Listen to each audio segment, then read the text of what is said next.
రిజర్వేషన్లు అనేటువంటివి ఉండాలా లేదా అనేటువంటిది చర్చోపచర్చలు జరిగాయి. కమిషన్ రిపోర్ట్ ఇచ్చింది. గౌరవ సుప్రీంకోర్టు ఒప్పుకుంది. ఇప్పుడు అమల్లో ఉన్నది. అమలు చేయాల్సినటువంటి ప్రభుత్వాలు సక్రమంగా అమలు చేయాలి. రాష్ట్ర ప్రభుత్వాలు కావచ్చు, కేంద్ర ప్రభుత్వం కావచ్చు. దాని అమలు చాలా పగడ్బందీగా చేసినప్పుడు అసలు ఈ యొక్క ఈడబ్ల్యూఎస్ రిజర్వేషన్లు అనేటువంటివి 15(4), 16(4) పరిధిలోకి రావు. సోషల్లీ ఎడ్యుకేషనల్లీ బ్యాక్వర్డ్ క్లాసెస్ కాదు వాళ్ళు ఎకనామికల్ క్రైటీరియా మీద 15(4), 16(4) కాకుండా 15(6), 16(6)గా పెట్టారు. అంటే ఓపెన్ కేటగిరీ 50, రిజర్వ్డ్ కేటగిరీ 50, మొత్తం 100. ఈ 100కు సంబంధం లేకుండా ప్రత్యేకంగా 10% రిజర్వేషన్లు ఎకనామికల్ క్రైటీరియా మీద ఇవ్వాలని చెప్పి సుప్రీంకోర్టు చాలా స్పష్టంగా చెప్పడం జరిగింది. దయాకర్ గారు అదే విషయం చెప్పారు. సమాజంలో అసమానతలు తొలగిపోవాలన్నప్పుడు సామాజికంగా వెనుకబాటుతనం వేరు, ఆర్థిక వెనుకబాటుతనం వేరు. ఆర్థిక వెనుకబాటుతనం కూడా పేదరికం ఉన్నటువంటి వాళ్ళకు రిజర్వేషన్లు ఇవ్వాలని గౌరవ సుప్రీంకోర్టు ఒప్పుకున్నది. దాని ప్రకారం ఇవాళ 103 అమెండ్మెంట్ ప్రకారం ఈ దేశంలో రిజర్వేషన్లు అమలు జరుగుతూ ఉన్నాయి.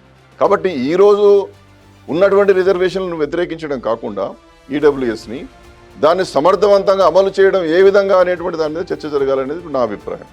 అంతేకాకుండా మొదటి నుండి కూడా రిజర్వేషన్లకు సంబంధించిన అంశాల్లో రాజ్యాంగబద్ధంగా బాబాసాహెబ్ గారు ఉన్నారు కాబట్టి ఎస్సీ ఎస్టీ రిజర్వేషన్లు వచ్చాయి. బ్యాక్వర్డ్ క్లాసెస్ రిజర్వేషన్ల విషయంలో కాకాసాహెబ్ కాలేర్కర్ కమిషన్ చాలా స్పష్టంగా 1953లో రిపోర్ట్ ఇస్తే నెహ్రూ గారి ప్రభుత్వం అమలు చేయలేదు.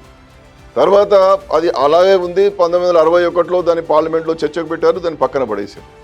మొరార్జీ దేశాయ్ గారు ప్రధానమంత్రి అయిన తర్వాత మండల్ కమిషన్ వేస్తే వారు ఈ రిపోర్ట్ ఇచ్చే 1980 నాటికి వారు దిగిపోతే ఆనాడు జ్ఞాని జైల్ సింగ్ గారికి, ఇందిరాగాంధీ గారు ప్రైమ్ మినిస్టర్ ఉన్నారు, జ్ఞాని జైల్ సింగ్ గారికి మండల్ గారు బీపీ మండల్ గారు నివేదిక ఇచ్చారు.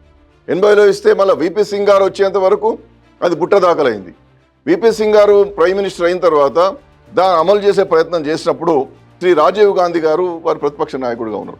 వారు ఆ రోజు లోక్సభలో ఏమంటారంటే, this government is pushing the country to the edge of caste wars, such piecemeal reservations will divide the nation అనేటువంటి విషయాన్ని చాలా స్పష్టంగా చెప్పారు. అంటే బీసీలకు రిజర్వేషన్లు ఇవ్వడం అనేది ఈ సమాజాన్ని విచ్ఛిన్నం చేయడం, ఈ సమాజాన్ని మొత్తం విభజించడం అనేటువంటి చాలా స్పష్టమైనటువంటి విషయాన్ని శ్రీ రాజీవ్ గాంధీ గారు చెప్పడం జరిగింది. యూపీఏ ప్రభుత్వానికి వచ్చేసరికి కూడా ఈ రిజర్వేషన్లను అమలు చేసేటటువంటి దాంట్లో చాలా భిన్నమైనటువంటి వైఖరి వచ్చింది. ఆ మండల్ కమిషన్ జడ్జిమెంట్ వచ్చిన తర్వాత పివి నరసింహారావు గారు 1993లో ఓబీసీలకు ఉద్యోగాల్లో రిజర్వేషన్లు ఇచ్చారే తప్ప, ఒకవేళ మండల్ కమిషన్ జడ్జిమెంట్ రాకపోతే ఈ దేశంలో బీసీల పరిస్థితి ఏమిటని చెప్పి ఇవాటి కూడా అగమ్య గోచరమైనటువంటి పద్ధతులు ఆలోచించుకోవాల్సిన అవసరం ఉండే.